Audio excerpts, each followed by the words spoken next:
The desert doesn't sleep. It just waits. Heat still clung to the streets of Red Mesa, Arizona, long after the sun dropped behind the mountains. Sodium lights buzzed over empty roads, and the wind carried sand like it was searching for something to bury. Jack Calder sat in his rental truck outside a rundown strip mall, engine off, hands resting on the wheel. 54 years old. Calm on the outside, wired tight underneath. He hadn't planned on coming back. Jack had spent most of his adult life disappearing into places no one talked about. Delta Force didn't leave souvenirs or give speeches, it left habits. Scanning reflections, clocking exits, reading posture instead of faces. Even now, years out, those habits hadn't faded. They'd just gone quiet. He checked his phone. No new messages. That was the problem. His sister Mara used to call every week, complained about work, about the heat, about the desert dust getting into everything. Then the calls slowed. Then they stopped. When Jack finally reached her, her voice sounded managed, like someone else was in the room deciding what she was allowed to say. Her husband was a cop. That detail had bothered Jack from the start, not because of the badge, but because of how often Mara defended it. You don't understand how stressful his job is. He sees bad things. Sometimes he just needs space. Jack knew those lines. He'd heard them overseas. People made excuses for violence when the uniform looked respectable enough. Before I tell you what happened next, subscribe the channel and let me know in the comments where are you watching from. It helps more than you know. Jack stepped out of the truck. Heat rolled off the pavement. Across the lot, a liquor store glowed like a confession booth. To the right, a low stucco apartment building sagged under years of neglect. Mara's place was on the second floor. Same address he'd memorized months ago. Same place she kept saying he didn't need to visit. He climbed the stairs slowly. The door to her apartment was cracked open. Jack stopped. He didn't announce himself. He never did. The sound reached him first. A sharp inhale cut short. Something hit the wall. Not furniture, flesh. Jack pushed the door open. Inside, the apartment smelled like stale beer and cleaning chemicals. Evan Holt stood in the living room, duty belt still on, uniform shirt half untucked, one hand fisted in Mara's hair, the other raised. "Say it again," Evan snarled. "Say I'm wrong." Mara's face was turned away, but Jack didn't need to see it. Her shoulders were curled inward, arms tight to her body. Defensive posture, long term. Let her go. Evan spun. Surprise flickered, then recognition. His eyes dropped to Jack's stance, the calm, the balance. He laughed. "Look who showed up," Evan said. "Your brother? The screw-up soldier?" Jack stepped fully into the room. "You're done." Evan shoved Mara away. She stumbled into the couch. "You don't get to tell me what to do in my own house," Evan snapped, squaring up. "You know what happens when people interfere with police business?" Jack didn't answer. Evan swung first. It was wild, emotional, badge-drunk confidence. Jack slipped inside the arc, trapped the wrist, rotated the shoulder, and dropped Evan to the floor in less than a second. Not flashy, just efficient. Evan tried to scramble up. Jack put him back down. Hard. The fight ended as quickly as it started. Evan lay gasping, arm twisted behind him, cheek pressed into the carpet. Jack applied pressure, not enough to break anything, enough to make a point. "You don't touch her again," Jack said. His voice never rose. "You don't speak to her. You don't look at her." Evan spat blood. "You're dead. I'll bury you in paperwork." Jack released him and stood. "You already buried yourself." Mara was shaking. Jack crossed the room, knelt in front of her. "You're leaving," he said gently. "Tonight." She nodded, tears finally breaking through. He said no one would believe me. Jack looked at Evan, then back at her. He lied.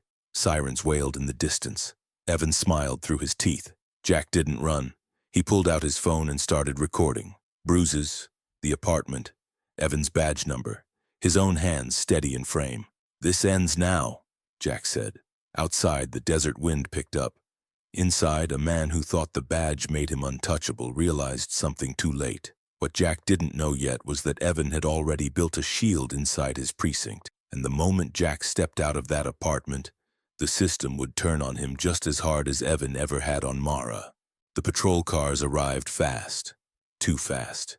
Red and blue lights washed over the apartment walls before Jack Calder even finished helping his sister into a jacket. The sound of boots on concrete echoed up the stairwell, heavy and practiced. This wasn't a wellness check. This was muscle memory. Jack stepped into the hallway as the first officer reached the landing. "What's going on here?" the officer demanded, already looking past Jack and into the apartment. Jack kept his hands visible. Calm. Neutral. "Domestic dispute, I intervened." The officer's eyes flicked to Evan Holt inside the apartment, now sitting upright, one arm cradled close, face twisted in pain and fury. Evan didn't look like a man who'd been abusing someone. He looked like a cop who'd been embarrassed. Evan spoke first. "He assaulted me, unprovoked, broke into my home." Jack felt it then. The shift. The air changed. Another officer appeared behind the first, then another. Faces Jack didn't recognize, but the looks were familiar. Closed ranks. Silent agreement. Mara stepped into the hallway. "That's not true," she said, voice shaking. "He was hurting me. He's been hurting me for years." The first officer didn't even look at her. "Ma'am, we'll take your statement later." Evan scoffed. "She's emotional. You know how it is." Jack turned his head slowly. "You will not speak for her?" The officer finally met Jack's eyes. "Sir, I'm going to need you to step away." "I'm not going anywhere," Jack said. "I'm her brother." The officer's jaw tightened. "And you're interfering with a law enforcement matter." Jack nodded once. "That's interesting because I'm recording a felony assault." He held up his phone. The screen glowed with the paused video. Bruises. Evan's badge. The apartment. Evan's smirk captured mid-threat. For half a second, something like uncertainty flickered across the officer's face. Then Evan spoke again. "He's unstable," Evan said. "Former special operations had issues. Mara told me." He snapped. Jack felt Mara stiffen beside him. "That's a lie," she whispered. The word unstable landed exactly where Evan wanted it to. The officer exhaled. "Sir, put the phone down." Jack didn't. "You're not deleting this." "No one said anything about deleting," the officer replied too quickly. Another cruiser pulled up below. Doors slammed. More boots. Jack leaned closer to Mara. "You're coming with me." Evan laughed. "She's not going anywhere." The officer nodded toward Mara. "Ma'am, we're going to ask you to remain here tonight." Jack felt the heat rise then. Not rage. Focus. The kind that narrowed everything to lines and angles and timing. "No," Jack said. "She's leaving." The officer stepped forward. "Sir, if you don't comply..." Jack moved just enough to place himself between the officer and his sister. Not aggressive. Protective. The hallway went quiet. "You put hands on me," Jack said evenly, "and you'll have to explain why." The officer hesitated. That was when a woman's voice cut through the standoff. "That's enough." A uniformed supervisor pushed through the crowd. Sergeant Stripes. Older. Tired eyes. She took in the scene quickly. Evan on the couch. Mara shaking. Jack standing like a wall. "What happened?" she asked. Evan started to speak. She held up a hand. "Not you." She looked at Jack. "Your version." Jack explained. Clean, precise. No emotion, no exaggeration, just facts. When he finished, she turned to Mara. "Is that accurate?" Mara nodded. "Yes." The sergeant looked at Evan. "You want to add anything?" Evan smiled thinly. "Just that he attacked me." The sergeant studied him for a long moment. Then she said, "Then internal affairs will sort it out." Evan's smile vanished. "This doesn't need IA." "It does now," she replied.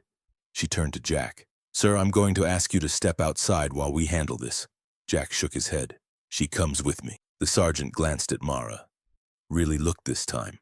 The bruises, the posture, the fear. "Pack a bag," she told Mara quietly. "You're going somewhere safe tonight." Evan exploded. "You can't do that!" The sergeant's voice hardened. "Watch me." They escorted Mara down the stairs. Jack stayed close, eyes never leaving Evan. Evan didn't look back.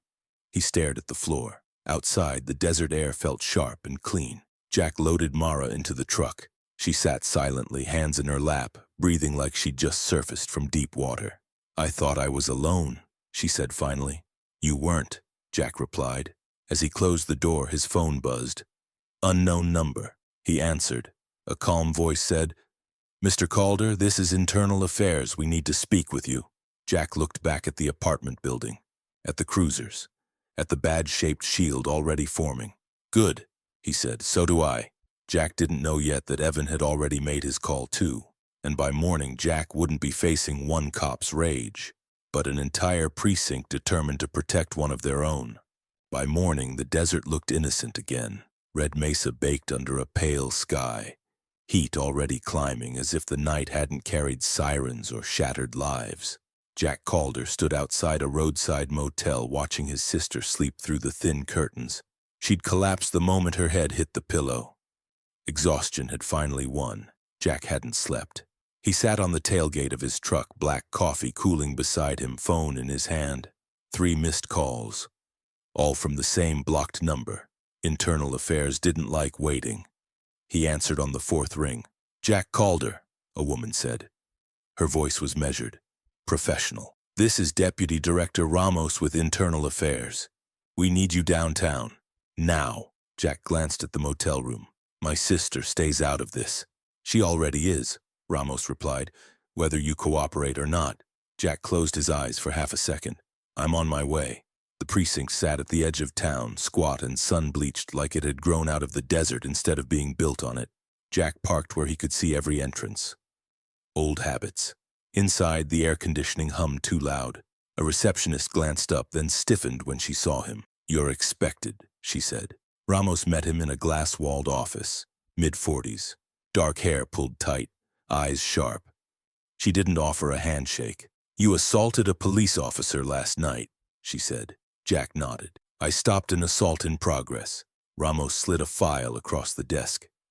Officer Holt claims you broke into his home and attacked him. Jack leaned forward. And my video? Ramos tapped the folder. We've seen it. And it raises questions, she said carefully, about his conduct. And yours. Jack didn't blink. Ask them. Ramos studied him. You have military training. Yes. Special operations. Yes. Delta Force. Jack paused. Former.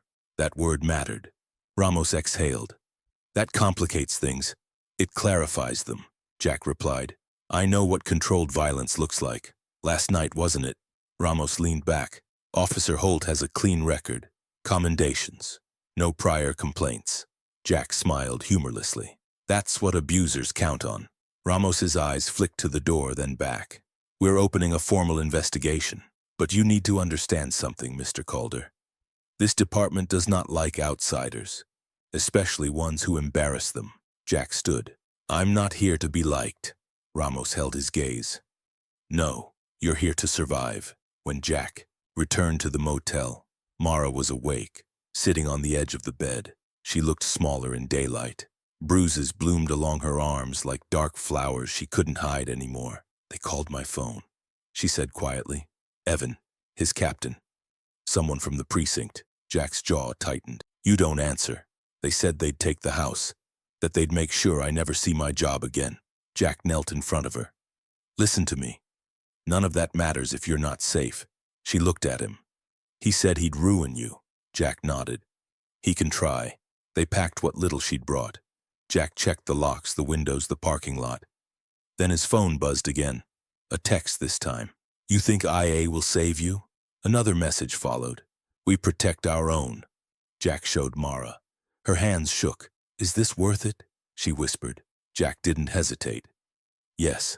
He drove her to a shelter on the far side of town, one he'd vetted that morning. Cameras, secure entrances. Staff that didn't flinch when they heard the word cop. When he returned to his truck, a black sedan idled across the street. Tinted windows, engine running. Jack didn't react. He drove off slowly. The sedan followed. They stayed on him for 3 blocks, then 4, then peeled away. A message sent, a warning delivered. Jack went home to his motel room and opened his laptop. He pulled the footage from his phone, backed it up in 3 places, then started making calls. Old contacts, not soldiers, lawyers, journalists. A woman who ran a non-profit that tracked police misconduct. By sunset, he had more than sympathy. He had patterns. 3 domestic disturbance calls to Evan Holt's address over 5 years. All cleared. 2 spouses before Mara. Both moved out of state. Both signed non-disclosure agreements tied to civil settlements. Jack's pulse stayed steady. He wasn't dealing with a bad cop. He was dealing with a system that knew how to clean its mess. His phone rang. Ramos again. "We pulled Evan's file," she said. "There are inconsistencies." Jack leaned back. "That's a polite word." Ramos lowered her voice. "You need to be careful. Someone leaked your military background to the press. There's a narrative forming. Violent veteran, unstable. Overreaction." Jack closed his eyes. "He's shaping the story." "Yes," Ramos said, "and he's good at it." Jack looked at the motel mirror, at the man staring back. Older, scarred in ways no one could see. "Then it's time to stop reacting," he said, "and start moving." Ramos hesitated. "What are you planning?" Jack's answer was simple. Exposure. That night, Evan Holt stood in his kitchen, ice pressed to his cheek, staring at his phone. He smiled as a notification popped up. Press inquiry confirmed. Narrative approved. Evan exhaled, confident again. What he didn't know was that Jack Calder had already found the first crack in his armor. By morning, the story would break. But it wouldn't be the one Evan expected. The story broke at sunrise. It didn't lead with names. It led with patterns. A local investigative outlet published a piece titled "When Calls Disappear." No accusations, no drama, just data. Police reports marked resolved. Domestic disturbance calls quietly downgraded. Repeat addresses flagged and then scrubbed. Red Mesa appeared more than once. So did Evan Holt. Jack Calder watched the article spread from the cracked vinyl chair in his motel room, coffee untouched. He hadn't leaked everything, not yet. This was a pressure test, a way to see who panicked. The answer came fast. By mid-morning, Internal Affairs called again. Ramos didn't bother with pleasantries. "You escalated," she said. "So did he," Jack replied. "Years ago," Ramos exhaled. "His captain is furious, claims you're coordinating a smear campaign. I'm coordinating facts. Facts can get people killed," Ramos said quietly. Jack leaned forward. "Then help me make sure they don't." There was a pause. Longer this time. "We pulled the body cam archive," Ramos said. "Not the public-facing one, the cold storage." Jack waited. "Multiple gaps," she continued. "Files missing timestamps, others overwritten. It's deliberate." Jack nodded. "He edits." "Yes," Ramos said, "and someone signs off after." Jack closed his eyes. That was the confirmation he needed. This wasn't a lone wolf, it was an ecosystem. Across town, Evan Holt stood in the locker room, uniform crisp, face calm. He'd iced the swelling, practiced his smile in the mirror. He was good at that. He'd learned early that control wasn't about strength. It was about perception. A younger officer walked in, eyes darting. "Cap wants you," the officer said. "Now." Evan nodded, unfazed. The captain's office smelled like stale coffee and frustration. Captain Moore didn't invite Evan to sit. "Internal Affairs is sniffing," Moore said. "You want to tell me why?" Evan shrugged. "My wife's brother assaulted me. He's stirring trouble." Moore stared at him. "Your wife left." "Temporarily." Moore leaned forward. "You told me this was clean." "It is," Evan said smoothly. "This is noise. It'll pass." Moore hesitated. "There's a reporter asking questions, a non-profit digging into settlements." Evan smiled. "That's why we have lawyers." Moore looked unconvinced. Evan stood. "With respect, Captain, this department has my back. Always has." Moore didn't answer. Jack spent the afternoon moving pieces. He met with the non-profit's director, a sharp-eyed woman who'd heard every excuse in the book. He handed over timelines, call logs, and the video he'd recorded in the apartment. She watched it once, then again. "This is bad," she said, "for him, and for anyone who protected him," Jack replied. She nodded. "You realize once this goes federal, it won't stop at one arrest. That's the point." By evening, the desert wind picked up. Jack sat outside the shelter where Mara was staying, watching shadows stretch across the lot. She came out slowly, wrapped in a borrowed jacket. "They served me papers," she said. Jack stood. "What kind?" "Protective order." "Against him."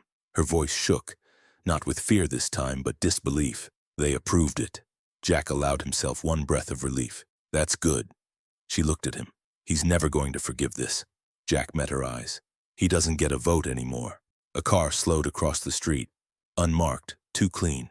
Jack watched it idle, then drive off. They're watching you, Mara said. Jack nodded. Let them. His phone buzzed. Ramos again. It's bigger than we thought, she said. There are settlements tied to non-disclosure agreements, city funds, quiet payouts. Jack's jaw tightened. How many? More than we can ignore. Then don't, Jack said. Ramos hesitated. If this goes to the feds, it will get ugly. It already is, Jack replied. Silence. We're moving to suspend him, Ramos said finally. Pending arrest. Jack closed his eyes. Good. But Jack, Ramos added, he knows he's not going to go quietly. Jack's voice was calm. Neither am I. That night, Evan Holt packed a bag. Not clothes, documents, cash. A second phone. He checked the hallway, then stepped into the garage. The engine of his cruiser turned over softly. As he pulled out, his phone vibrated. Unknown number. He answered. A voice he didn't recognize said, You should have stopped. Evan laughed. Who is this? Someone who doesn't miss patterns, the voice replied. The call ended. Evan's smile faded as red and blue lights flared in his rearview mirror. Back at the motel, Jack watched the lights streak across the highway in the distance. He didn't celebrate. He didn't relax. He knew better, because arrests were only the beginning. And men like Evan Holt didn't fight hardest when they were strong. They fought hardest when they were cornered. What Jack didn't know yet was that Evan had one last move, a claim that would force Jack back into the precinct face to face with nothing but truth. Between them and no room left to hide. The arrest happened just before midnight. Red and blue lights cut through the desert dark as Evan Holt's cruiser rolled to a stop on the shoulder of Highway 89. Internal affairs vehicles boxed him in. Doors opened. Commands were issued. Evan stepped out slowly, hands raised, face composed for the cameras he knew were watching. He didn't resist. That was the problem. Jack Calder watched the footage the next morning on a muted television in the motel lobby. The headline crawled across the bottom of the screen. Local officer suspended amid domestic abuse investigation. Suspended. Not arrested. Jack exhaled through his nose. Mara sat beside him, coffee untouched. That's it? She asked. After everything? For now, Jack said. He's buying time. As if summoned by the words, Jack's phone buzzed. Ramos. They released him pending further review, she said.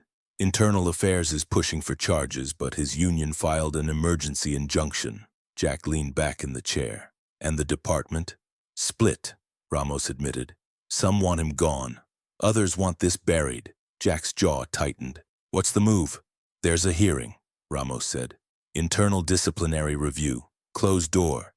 If he controls the narrative there, criminal charges slow down. Jack stood. Then he doesn't control it. Ramos hesitated. You can't be in that room.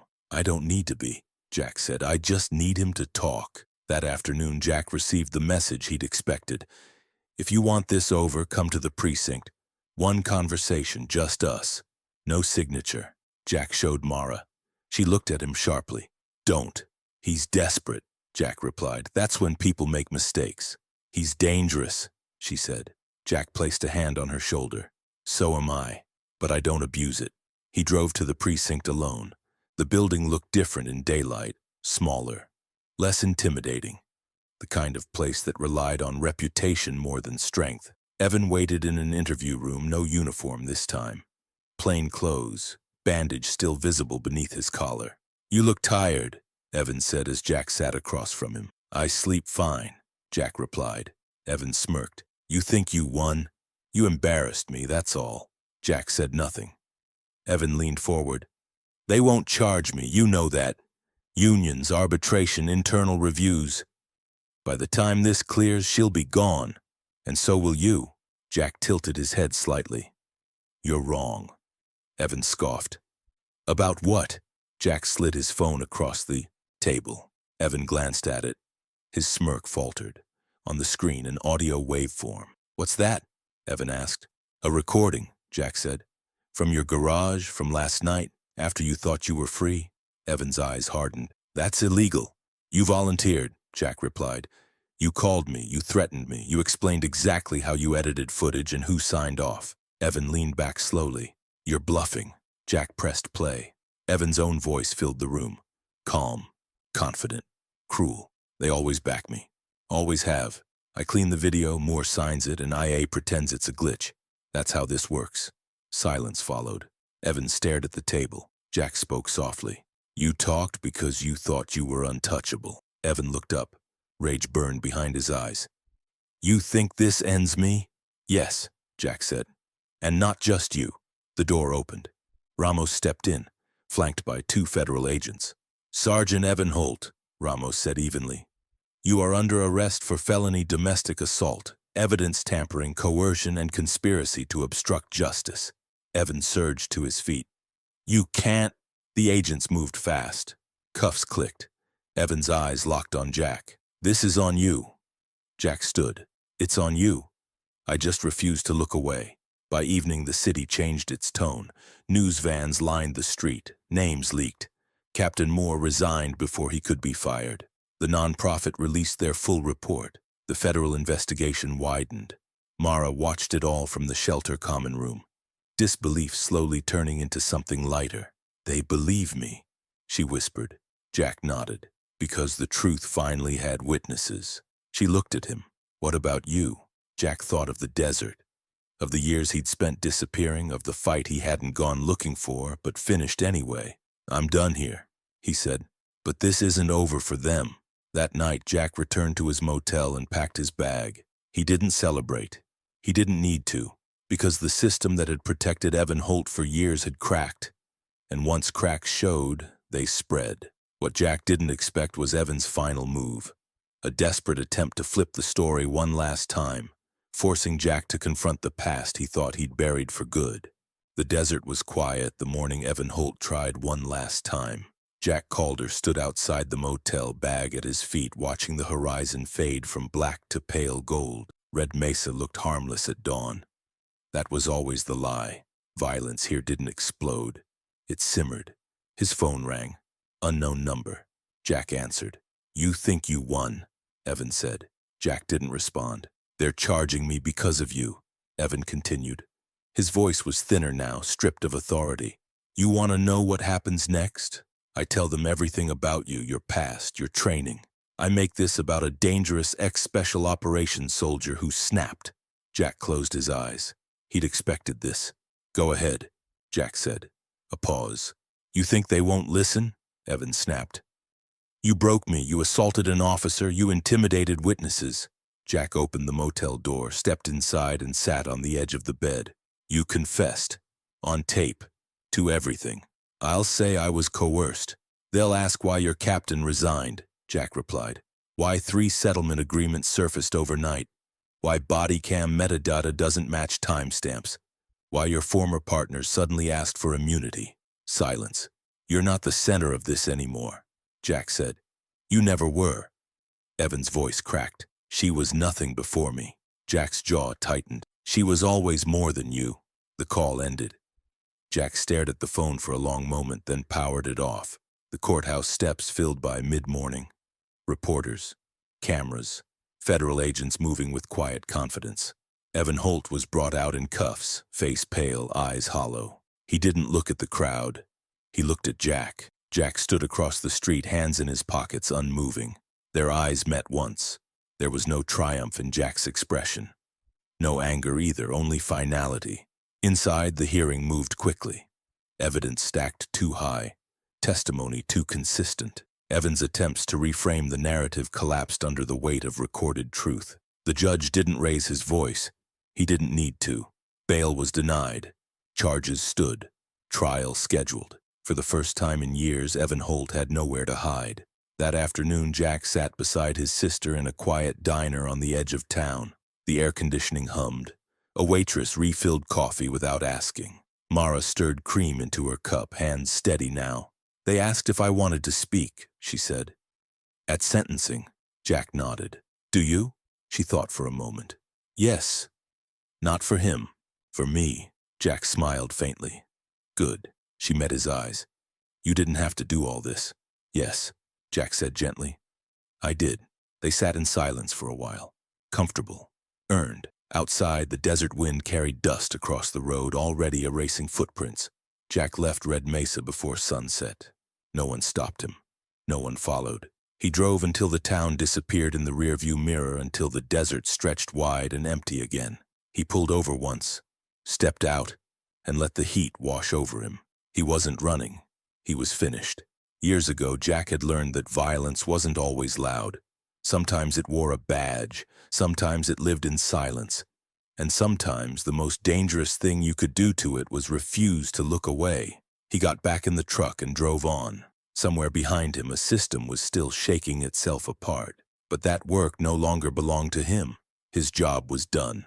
And if you've been listening this far, subscribe to the channel and let me know in the comments what time it is where you're watching from. It helps more than you know.